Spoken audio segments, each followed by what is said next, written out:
Yo, what is up guys, Grim here, and welcome to my Dan Heng Imbibitor Lunae guide, or Lunae for short, where you're going to learn everything you need to know about how to build him, and also how good he actually is. In this video, we'll be covering his power level, his kit and traces, rotation and combat tricks, relics and light cones, how strong his Eidolons are, as well as some of his best team comps. Lunae is an imaginary destruction character that specializes in doing massive single target burst damage with a healthy amount of area of effect to boot. His main characteristic is the ability to spend multiple skill points per turn, enhancing his basic attacks to do incredible damage, but the challenge is managing how many skill points you have available for him to consume and ensuring that he can maximize his output. After testing Lunae in endgame with appropriate teammates and relics, he absolutely felt like top tier material to me. He was able to effortlessly demolish all current endgame content at the time of his release, putting out absurd amounts of damage with a lot of fun interactions.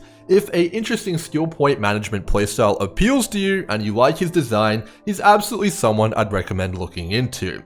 But here are a few of his main strengths and a couple of the considerations you should look into. Lunae has incredibly high damage and burst potential thanks to his ability to channel 3 skill points into every action he has. He's also great at both single target and AoE blast damage, meaning he's an excellent hyper carry target and soul damage dealer. He also has excellent base stats and traces, making hitting good stat breakpoints, specifically around critical strike, very easy.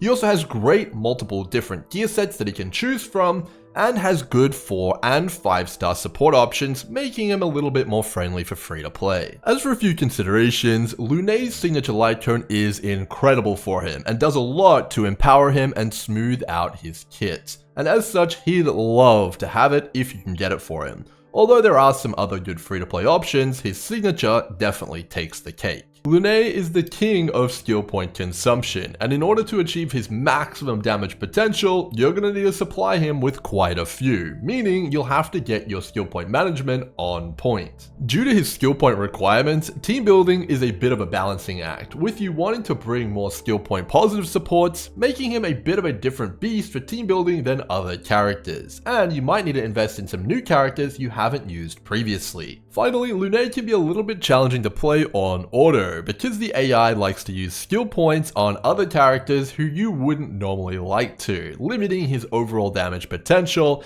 and meaning he can't get as many skill points as he'd like to when you're in control. Lunae is the king of basic attacks, with his skill, ultimate, and talent all focusing on empowering them. His kit can look a little intimidating at first, but let me break it down for you guys so it's easy to understand and you can master him in no time. To avoid reading you guys massive walls of text, let me give you guys a quick demonstration of how Lunae's kit works, and then we'll dive into the specifics so you can truly master him. Lunae is all about enhancing his basic attacks, which he can do up to 3 times by activating his skill. Each activation will require 1 additional skill point and add a tremendous amount of damage and potentially additional effects as you do it. You can see here we're using 1 skill point, 2 skill point, and 3 skill points here, and you can cancel it if you want to abort. This gives him a total of 4 different basic attacks he can use, and the rest of his kit, including his talent, ultimate, and skill, all are focused on making those basic attacks even stronger if possible. So let's understand exactly how that all works and what the numbers look like. To make understanding the 4 variants of Lunae's basic attack easier, I've cooked up a chart for you guys which should hopefully simplify things. We can see here how many skill points each form costs, the main damage it deals to its primary target, the blast damage it deals to adjacent targets, how many times it hits, which is relevant for his talent and skill, which we'll talk about in a second, and how much energy it generates. We can see the base form of his basic attack, Beneficent Lotus, generates 1 skill point, deals 100% of his damage, and hits twice, generating 20 energy. Using his skill once activates Transcendence, which costs 1 skill point, deals 260% damage, hits 3 times, and generates 30 energy. Using 2 skill points with the skill, uses Divine Spear, which hits 380%, but introduces a blast component which will hit adjacent enemies for 60% of his damage, hits 5 times, and generates 35 energy. If you invest a whopping 3 points on his skill, you'll get Fulgurant Leap, which hits 500% on the main target and 180% on adjacent targets, hits 7 times, and generates 40 energy.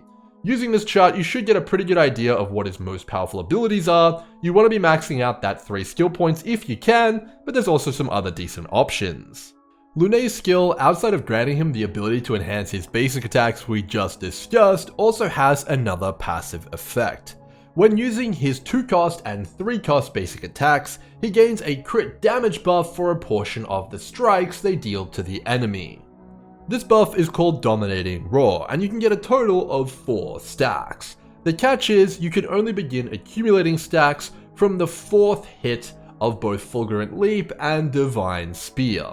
Remember, Divine Spear costing 2 skill points has a total of 5 hits, and Fulgurant Leap costing 3 skill points has a total of 7 hits. So you'll be able to accumulate a much larger amount of stacks and damage bonuses casting Fulgurant Leap over Divine Spear. Let's break down exactly how a Fulgurant Leap works in game though, as it's incredibly important to understanding Lunae's damage. Here we can see the 7 different strikes of a Fulgurant Leap, and exactly when the buffs come into effect. We can see here for the 1st, 2nd, and 3rd strike of Fulgurant Leap, we have no buffs on our Lunae. But once the 4th hit comes into play, before it strikes, we'll gain 1 stack of Dominating Roar, gaining 12% crit damage at max trace rank here. For the 5th hit, we have 2 stacks, for the 6th hit, we have 3, and for the final hit, we have a total of 4 stacks, having a very juicy finisher there. Lunae's talent grants him 1 stack of Righteous Heart every time his enhanced basic attacks or ultimate deals a strike of damage to the enemy. This is very similar to the Dominating Roar stacks we just discussed, but the main difference is that you gain a stack of Righteous Heart after you deal a hit, whereas Dominating Roar is before you hit. Each stack of Righteous Heart will grant you 10% increased damage until the end of the turn, and you can stack this up to 6 times. Let's add Righteous Heart to the example from earlier where we broke down how a Fulgurant Leap works in-game so we can better understand it. So we can see here on the basic hit 1, we don't have any buffs, but by basic hit 2, we've got 1 stack of Righteous Heart, granting us 10% increased damage. On basic hit 3, we've got 20%, and on basic hit 4, we gain 1 stack of the crit damage buff from earlier, and now we have 30% increased damage from Righteous Heart. By the final hit of Fulgurant Leap, we have a total of 48% crit damage and 60% increased damage from Righteous Heart. Truly a lot of damage. So to put all this together, let's take a quick look at how that looks in game by looking at the bottom left here and seeing the stacks accumulate from a Fulgurant Leap cast in game. So if we observe the stack sizes here, we're going to see them stack up after each individual strike of the Fulgurant Leap. We can see 1, 2, 3, and then 4, 5, 6, and 7. We can also see the crit damage buff accumulating as it goes. So now that we have a good understanding of how the talent and skill grant you incredibly powerful stacking buffs, the more strikes you gain out of your basic attacks and multiplied together, that triple skill point basic is looking very enticing. So the question is, how can we get as many of those as possible? Well, Lunae's ultimate is here to help. Lunae's ultimate is a blast attack that deals good damage to the primary target and secondary targets, and importantly hits 3 times, meaning you will be getting some Righteous Heart stacks from activating his ultimate here. But most importantly, it grants you a buff exclusively to Lunae, and this buff is called Squama Sacrosanta, and you can have up to 3 stacks. The ultimate grants you 2 of them. Squama Sacrosanta stacks are sort of like having bonus skill points. You can spend any stacks you have of them instead of spending skill points, meaning using Lunae's ultimate is equivalent to generating 2 skill points for your next enhanced basic attack, which can be used whenever you like, really helping out on skill point economy and allowing you to use a lot more 3 skill point basic attacks. Lunae's technique is an entry type technique. Using it puts him in the Leaping Dragon state for 20 seconds. Attacking an enemy in the state will start battle and deal imaginary damage to everyone on the field. It'll also generate you 1 Squama Sacrosanta stack. Switching characters while in the Leaping Dragon state will disable it and waste the technique point. Lunae's bonus abilities are as follows. His first one, Star Rail, grants him 15 energy at the start of battle, smoothing out his early rotations. His second bonus ability, Aqua Rain, grants him 35% crowd control resistance, very good in crowd control heavy fights. His third bonus ability, Jolt Anew, grants him 24% crit damage against enemies who have the imaginary weakness, phenomenal against right typing enemies or with Silver Wolf. Level up Lunae's traces in the following order. Prioritize his basic attack first, as it does the majority of his damage. After that, you can split leveling between his ultimate, skill, and talent, as they all equally contribute. Whenever a bonus ability is available, unlock it, and prioritize getting these small damage nodes behind them, as they are a substantial boost to his overall damage. Lunae has many different rotations, all of which have their own strengths and weaknesses, and it's not completely clear which is strongest just yet. But out of all of the ones I tested, the one I personally had the most success with was the 3 skill point consumption rotation, focusing on getting as many fulgurant leaps as possible to try and get as much damage as possible. And that's what I'm going to be sharing with you guys in this video. This rotation focuses on consuming 3 skill points for every basic attack Lunae performs. You will need the support of your team in order to achieve this, but it is very powerful. With Lunae's signature equipped, he can cast his ultimate every 3 enhanced basic attacks. A 3 skill point basic attack grants 40 energy. Casting 3 of them is 120 energy. With the 5 energy you'll get back from the last ultimate you cast, that's 125. Multiply that with the energy recharge on his signature, which is 12%, and we get 140 energy exactly to cast his ultimate. Without the energy recharge from his signature, we're going to be missing 15 energy from achieving his ultimate. We'll use the exact same rotation, but add in an extra action of either another 3 skill point enhanced basic for more damage, or a traditional basic attack which will refund 1 skill point, both of which will give you enough to cast the ultimate. When playing Lunae, it's recommended to always enter with his technique to gain the extra skill point associated with it. Playing Lunae in combat using the rotation discussed earlier is incredibly simple, and there's only a few things you need to know. The first point is, assuming your Lunae isn't too fast compared to the rest of your team, and is at an appropriate speed breakpoint, and your teams are built with him in mind, I found I always had enough skill points to use the triple enhanced basic. This was incredibly powerful, allowing me to get a lot of damage out of Lunae, but as mentioned earlier, there's going to be a lot of different rotational options. This is what I just personally found to be strongest. It does require some pretty specific team building though, so definitely check out that part of the guide. The second point is to try and always cast his ultimate after using a 3 enhanced basic attack ability. The reason for this is that all of the buffs accumulated by the 7 hits from the fulgurant leap attack actually persist until the end of the turn. Meaning if you activate the ultimate in the same action as that fulgurant leap, you'll be able to keep all the buffs and use a way more powerful ultimate. Point number 3 is, even if you can use a triple enhanced basic, you don't always have to. When enemies are super low on life, sometimes it can be appropriate to use a lower form of his enhanced basic attack to conserve skill points so that other team members can make use of them for either heals or other utility abilities. Like in this situation here, we can easily get away with using 1 enhanced basic attack to get the job done. Before we get stuck into relics, I want to give you guys my most recommended stats for Lunae. My most recommended stats for Lunae are increased attack percentage, increased damage percentage, and of course, increased crit rate and increased crit damage. Try and keep your crit damage around twice as high as your crit rate, so if you had 70% crit rate, you'd want 140 crit damage. For situational stats, we have speed. Speed is a stat which is phenomenally powerful on Lunae, but the more of it you build, the more actions he'll get, and as a result, the more skill points he will consume. When considering how much speed to build on Lunae, as mentioned earlier, it's situational. The faster he goes, the more skill points he'll consume, and the more your team will need to generate. Here are 3 breakpoints I personally tested and recommend as good starting points. 102 speed is recommended if you're having trouble generating skill points for you Lunae. 121 is a good midpoint and will grant you some extra actions in Memory of Chaos to give you some faster clears and more flexibility. 134 speed is my personal favorite and the one I used the most, and also will give you the most flexibility and damage in Memory of Chaos. But it is also the hardest to sustain and will require you to build some pretty specific teams with some reasonable speed of their own in order to keep up with them. For Lunae's main set, I recommend either a 4-piece Wastelander set or a 4-piece Musketeer set. As long as you're able to debuff the enemy and hopefully imprison them a little as well, the Wastelander set will come out ahead in terms of raw damage contribution. But if you're looking to hit some higher speed breakpoints and want a set which can get most of the way there in terms of damage, the Musketeer of Wildwheat isn't bad either.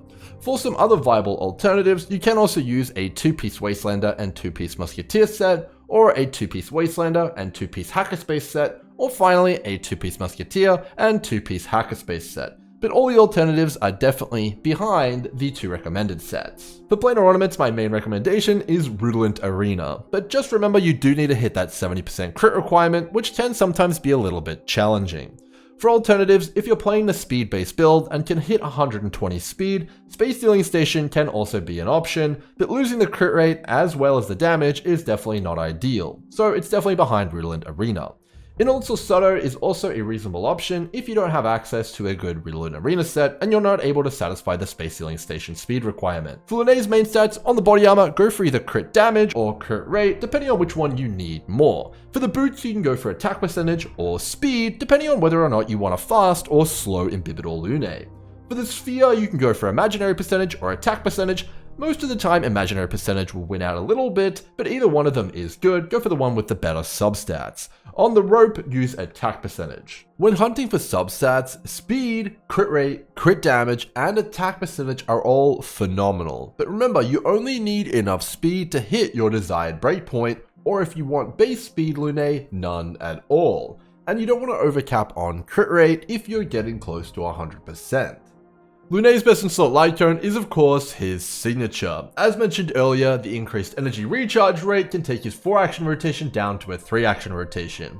And when playing with specific supports like Bronya and Tingyun, it also has a massive effect. In addition to that, it also has great offensive stats, making it a complete powerhouse. For an exclusively free-to-play option, my findings show on the Fall of an Aeon is his top choice. I recommend getting it to Superimposition 5 if you want to use it. It's got a ton of attack and also some increased damage if your Lunae manages to get an imaginary weakness break. To give you guys a bit more of a rough idea of how each of the light cones stacks up against his signature, I've gone ahead and taken Lunae and calculated each of the following light cones in a solo setup using attack percentage boots at E0. Remember to check out the calculations down below and read the disclaimers so you get a good idea of how everything was worked out. Let's dive into the results though. We can see here that his signature, Brighter Than the Sun at S1, is the control. It's in yellow here. It's going to be at 100% and everything else will be compared to it. To kick things off, an S5 Nowhere to Run from the Battle Pass is going to be worth roughly 83% of his signature in terms of damage. An S5 Secret Foul, assuming that Lunae is never going to be lower percentage life than the enemy, is worth roughly 78% of his signature. An S5 on the Fall of an Aeon, assuming you don't get any damage boosts from breaking the enemy for imaginary, is going to be roughly 85% as good as the signature. And finally, an S5 Under the Blue Sky, assuming you have 100% uptime on the crit rate buff that you gain after killing an enemy, is going to be about 87% as good as his signature. But remember, Under the Blue Sky does require you to kill those enemies, and the buff only lasts for 3 turns. Overall, it looks like he's got a lot of good options, but for me, the signature is definitely going to be best, as it scales particularly nicely in teams thanks to that energy recharge. And for free to play, you can't look past On the Fall of an Aeon, because it's going to do even better than represented here when up against imaginary type enemies. Next up, if you're interested in investing more in Lunae, we do of course have his Eidolons. To make things easy, I've cooked up 2 charts here for you guys, which displays how much damage he gains per Eidolon compared to the previous one he just unlocked. We've got single target and AoE here, and if you're interested in how these were calculated, you can check down below for more information. Make sure to check out the disclaimers.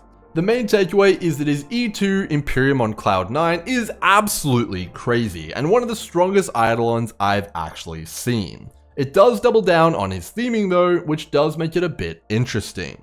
After using his ultimate, he'll advance his action forward and gain another action, which is very strong, but will also increase the overall skill point consumption of Lunae in a fight. Fortunately, you do get an extra Squama Sacrocenta stack every ultimate, but the overall result will be a higher skill point consumption after you activate E2, so you may need to move a few things around on your team and your Lunae build. Finally, what I found to be the most important part of playing Lunae successfully, his team building. When playing him with the rotation from this video, using the 3 SP basic every time, I found a few guidelines when team building really helped me out, and I had no issue sustaining the skill point cost. I ended up constructing teams around the following roles and guidelines, and it definitely made skill point management incredibly easy. My most successful Lunae teams ended up consisting of Lunae himself, a skill point neutral or slightly skill point positive support, an entirely skill point positive support, and an entirely skill point positive, if possible, healer or sustaining character. As long as I ensured each of these supporting roles was as fast or faster than Lunae, I didn't have any issues with skill points. Although if you do end up having issues with skill points, you can simply make your Lunae a little bit slower than the rest of your team, and you'll have no issues sustaining the skill point consumption. In this team here, we have Lunae using his triple enhanced basic every action. We have Tinyun as our slightly SP positive support option, we have Pella as our completely positive SP option,